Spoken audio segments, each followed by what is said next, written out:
Hi ಸ್ನೇಹಿತರೆ, ನಮಸ್ಕಾರ. ಭಾರತದಲ್ಲಿ ಪ್ರತಿದಿನ ಕೋಟ್ಯಾಂತರ ಜನರು Google pay, phone pay, Paytm ಹಾಗೂ ಭೀಮ್ ಯುಪಿಐ ಮೂಲಕ ಹಣದ ವಹಿವಾಟು ಮಾಡುತ್ತಿದ್ದಾರೆ. ಇಷ್ಟು ದಿನ ಉಚಿತವಾಗಿದ್ದ ಈ ಯುಪಿಐ ಸೇವೆಗೆ ಇನ್ನು ಮುಂದೆ ಶುಲ್ಕ ವಿಧಿಸಲಾಗುತ್ತದೆಯೇ ಎಂಬ ಪ್ರಶ್ನೆ ಇದೀಗ ಎಲ್ಲರಲ್ಲೂ ಮೂಡಿದೆ. ಯಾಕಂದ್ರೆ ಲೋಕಸಭೆಯ ಒಂದು ಮಹತ್ವದ ತಿದ್ದುಪಡಿ ಮಸೂದೆಯನ್ನ ಅಂಗೀಕರಿಸಿದ್ದು, ಇದರ ಮೂಲಕ ಕೇಂದ್ರ ಸರ್ಕಾರಕ್ಕೆ ಅಗತ್ಯವಿದ್ದರೆ ಯುಪಿಐ ಸೇರಿದಂತೆ ಕೆಲವು ಡಿಜಿಟಲ್ ಪಾವತಿಗಳ ಮೇಲೆ ಬ್ಯಾಂಕುಗಳು ಹಾಗೂ ಪಾವತಿ ಸೇವಾ ಪೂರೈಕೆದಾರರು ಶುಲ್ಕ ವಿಧಿಸಲು ಅವಕಾಶ ನೀಡುವ ಅಧಿಕಾರ ಸಿಗಲಿದೆ. ಹಾಗಾದ್ರೆ ಈ ಮಸೂದೆ ಏನು ಹೇಳುತ್ತದೆ? ಇಂದಿನಿಂದಲೇ ಯುಪಿಐಗೆ ಹಣ ಕೊಡಬೇಕಾ? ಸಾಮಾನ್ಯ ಜನರಿಗೆ ಇದರ ಪರಿಣಾಮ ಏನು? ಎಲ್ಲ ಮಾಹಿತಿಯನ್ನ ಈ ಒಂದು ವಿಡಿಯೋದಲ್ಲಿ ನಾವು ನಿಮಗೆ ತಿಳಿಸಿಕೊಡ್ತೇವೆ. ಅದಕ್ಕೂ ಮುಂಚೆ ಯಾರೆಲ್ಲ ನಮ್ಮ ಡಿಜಿಟಲ್ ಅಸ್ತ್ರ ಯೂಟ್ಯೂಬ್ ಚಾನೆಲ್ ಅನ್ನ ಸಬ್ಸ್ಕ್ರೈಬ್ ಮಾಡಿಲ್ವೋ ದಯವಿಟ್ಟು ಸಬ್ಸ್ಕ್ರೈಬ್ ಮಾಡಿ. ಹೌದು ಸ್ನೇಹಿತರೆ, ಗುರುವಾರ ಲೋಕಸಭೆಯಲ್ಲಿ ಪಾವತಿ ಹಾಗೂ ಇತ್ಯರ್ಥ ವ್ಯವಸ್ಥೆಗಳ ಕಾಯ್ದೆ 2007ಕ್ಕೆ ತಿದ್ದುಪಡಿ ತರುವ ಮಸೂದೆ ಅಂಗೀಕಾರವಾಗಿದೆ. ಈ ಮಸೂದೆಯ ಪ್ರಮುಖ ಉದ್ದೇಶವೆಂದರೆ ಈಗಿರುವ ಕಾನೂನಿನಲ್ಲಿರುವ ಕೆಲವು ನಿರ್ಬಂಧಗಳನ್ನು ತೆಗೆದುಹಾಕುವುದು.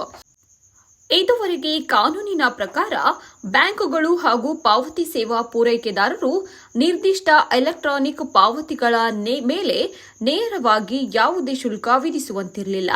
ಆದರೆ ಹೊಸ ತಿದ್ದುಪಡಿಯ ಮೂಲಕ ಅಗತ್ಯವಿದ್ದರೆ ಸರ್ಕಾರಕ್ಕೆ ಅಂತಹ ಶುಲ್ಕಕ್ಕೆ ಅವಕಾಶ ನೀಡುವ ಅಧಿಕಾರ ಸಿಗಲಿದೆ.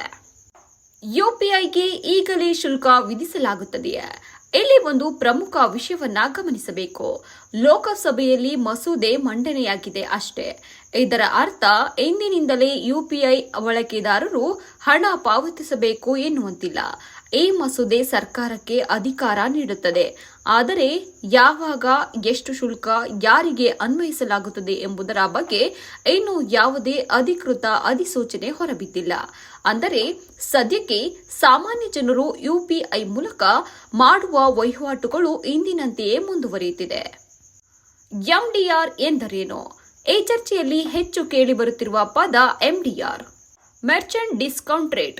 ಇದು ಗ್ರಾಹಕರು ಅಂಗಡಿಯಲ್ಲಿ ಡಿಜಿಟಲ್ ಪಾವತಿ ಮಾಡಿದಾಗ ವ್ಯಾಪಾರಿಯಿಂದ ಬ್ಯಾಂಕ್ ಅಥವಾ ಪಾವತಿ ಸೇವಾ ಸಂಸ್ಥೆಗಳು ಪಡೆಯುವ ಸೇವಾ ಶುಲ್ಕ.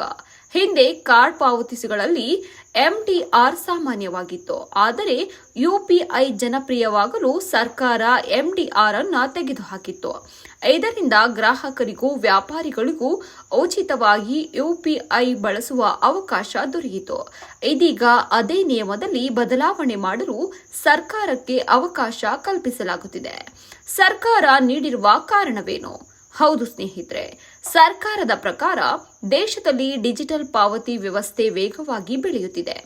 ಈ ವ್ಯವಸ್ಥೆಯನ್ನ ನಿರ್ವಹಿಸಲು ಬ್ಯಾಂಕುಗಳು, ಪಾವತಿ ಸೇವಾ ಪೂರೈಕೆದಾರರು ಹಾಗೂ ಮೂಲ ಸೌಕರ್ಯ ಸಂಸ್ಥೆಗಳು ದೊಡ್ಡ ಮಟ್ಟದಲ್ಲಿ ಹೂಡಿಕೆ ಮಾಡುತ್ತಿವೆ. ಈ ಹೂಡಿಕೆಗೆ ಸುಸ್ಥಿರ ಆದಾಯದ ಮಾದರಿ ಅಗತ್ಯವಾಗಿದೆ. ಆದ್ದರಿಂದ ಅಗತ್ಯವಿದ್ದರೆ ಡಿಜಿಟಲ್ ಪಾವತಿಗಳ ಮೇಲೆ ನಾಮಮಾತ್ರದ ಶುಲ್ಕ ವಿಧಿಸಲು ಅವಕಾಶ ಕಲ್ಪಿಸುವ ಉದ್ದೇಶದಿಂದ ಈ ತಿದ್ದುಪಡಿ ತರಲಾಗಿದೆ ಎಂದು ಸರ್ಕಾರ ಹೇಳಿದೆ. ಆರ್ಬಿಐ ಗವರ್ನರ್ ಏನು ಹೇಳಿದ್ದಾರೆ?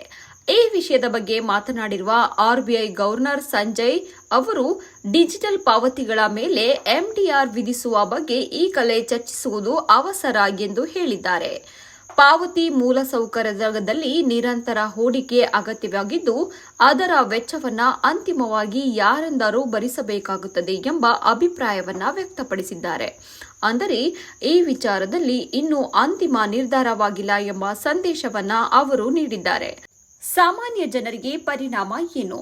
ಸಾಮಾನ್ಯ ಜನರು ಈಗ ಆತಂಕ ಪಡುವ ಅಗತ್ಯವಿಲ್ಲ. ಏಕೆಂದರೆ ಈಗಾಗಲೇ ಯಾವುದೇ ಹೊಸ ಶುಲ್ಕ ಜಾರಿಗೆ ಬಂದಿಲ್ಲ. ಆದರೆ ಭವಿಷ್ಯದಲ್ಲಿ ಸರ್ಕಾರ ಯಾವುದೇ ನಿಯಮಗಳನ್ನು ಪ್ರಕಟಿಸಿದರೆ ಯಾವ ರೀತಿಯ ವಹಿವಾಟುಗಳಿಗೆ ಶುಲ್ಕ ಅನ್ವಯಿಸುತ್ತದೆ, ಎಷ್ಟು ಮೊತ್ತದ ವಹಿವಾಟಿಗೆ ಶುಲ್ಕ, ಗ್ರಾಹಕರೇ ಪಾವತಿಸಬೇಕಾ ಅಥವಾ ವ್ಯಾಪಾರಿಗಳೇ, ಸಣ್ಣ ವ್ಯಾಪಾರಿಗಳಿಗೆ ವಿನಾಯಿತಿ ಇರಲಾಗುತ್ತದೆಯೇ? ಇಂತಹ ಎಲ್ಲ ಪ್ರಶ್ನೆಗಳಿಗೆ ಆಗ ಸ್ಪಷ್ಟ ಉತ್ತರ ಸಿಗಲಿದೆ. ಒಟ್ಟಿನಲ್ಲಿ ಹೇಳೋದಾದ್ರೆ ಸ್ನೇಹಿತರೆ, ಲೋಕಸಭೆ ಅಂಗೀಕರಿಸಿರುವ ಈ ತಿದ್ದುಪಡಿಯಲ್ಲಿ ಯುಪಿಐಗೆ ತಕ್ಷಣವೇ ಶುಲ್ಕ ವಿಧಿಸಲಾಗುವುದಿಲ್ಲ. ಆದರೆ ಭವಿಷ್ಯದಲ್ಲಿ ಅಗತ್ಯವಿದ್ದರೆ ಅಂತಹ ಶುಲ್ಕವನ್ನ ಜಾರಿಗೆ ತರಲು ಕೇಂದ್ರ ಸರ್ಕಾರಕ್ಕೆ ಕಾನೂನುಬದ್ಧ ಅಧಿಕಾರ ಸಿಗುವಂತಾಗಿದೆ. ಹೀಗಾಗಿ ಸಾಮಾಜಿಕ ಜಾಲತಾಣಗಳಲ್ಲಿ ಹರಿದಾಡುತ್ತಿರುವ ಎಂದಿನಿಂದ ಯುಪಿಐಗೆ ಹಣ ಕಟ್ಟಬೇಕು ಎಂಬ ಸುದ್ದಿಯನ್ನ ನಂಬಬೇಡಿ. ಸರ್ಕಾರ ಅಧಿಕೃತವಾಗಿ ಯಾವುದೇ ನಿರ್ಧಾರ ಪ್ರಕಟಿಸಿದ ನಂತರವೇ ಅದರ ಪರಿಣಾಮ ಏನು ಎಂಬುದು ಸ್ಪಷ್ಟವಾಗಿದೆ. ಈ ಒಂದು ಮಾಹಿತಿಯು ನಿಮಗೆ ಉಪಯುಕ್ತವಾಗಿದ್ರೆ ವಿಡಿಯೋಗೆ ಒಂದು ಲೈಕ್ ಮಾಡಿ, ನಿಮ್ಮ ಸ್ನೇಹಿತರೊಂದಿಗೆ ಈ ಒಂದು ವಿಡಿಯೋವನ್ನ ಹಂಚಿಕೊಳ್ಳಿ. ಇಂತಹ ನಿಖರ ಹಾಗೂ ವಿಶ್ವಾಸಾರ್ಹ ಸುದ್ದಿಗಳಿಗಾಗಿ ನಮ್ಮ ಯೂಟ್ಯೂಬ್ ಚಾನೆಲ್ ಅನ್ನು ಸಬ್ಸ್ಕ್ರೈಬ್ ಮಾಡಿ. ಮತ್ತೆ ಮುಂದಿನ ವಿಡಿಯೋದಲ್ಲಿ ಭೇಟಿಯಾಗೋಣ. ಧನ್ಯವಾದಗಳು.